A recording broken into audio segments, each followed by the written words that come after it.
ராதே கிருஷ்ணா, வணக்கம். நான் உங்கள் சிகியம்மா பேசுகிறேன். எப்படிலாம் வாழ்ந்திருக்காங்க பாருங்கள் அப்படிங்கிறதுல இன்றைக்கி நம்ம 2 நாயன்மார்களை பற்றி தெரிஞ்சுக்க போகிறோம். யார் யார் அப்படின்னாக்கா, முதல்ல நாம் பார்க்க போகிறது செருதுணை நாயனார்.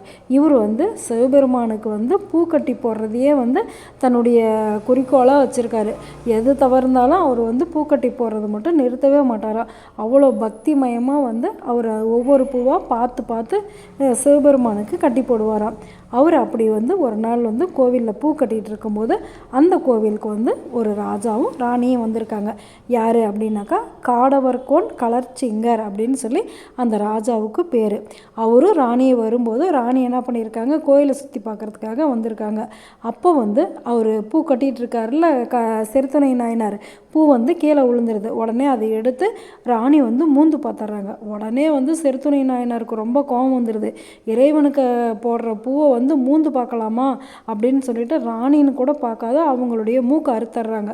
உடனே ராணி கத்துற சத்தம் கேட்குது. அதை கேட்டு காடவர்கோன், அதாவது நம்மளுடைய கலர்ச்சிங்க நாயனார் வராரு.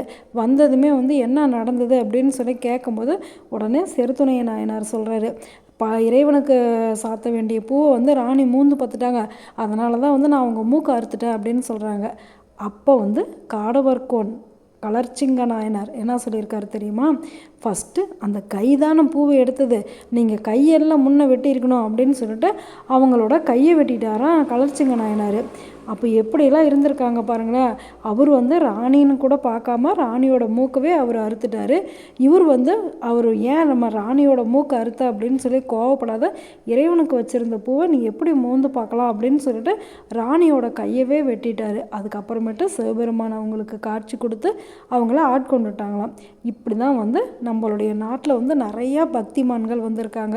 அவங்களுக்கு எவ்வளோ வறுமை இருந்தாலும், எவ்வளோ கஷ்டம் இருந்தாலும், எவ்வளோ உயர்ந்த இடத்துல இருந்தாலும் அவங்களுடைய பக்தியை மட்டும் எக்காரணம் கொண்டு அவங்க விட்டு கொடுத்ததே இல்லை. அதே மாதிரி நாமளும் பக்தியோடு இருப்போம். எப்படி வாழ்ந்திருக்காங்க பார்த்தீங்களா, இவங்கள மாதிரி நாமளும் வாழ்வோம் அப்படிங்கிற உறுதிமொழி எடுத்துக்கலாமா?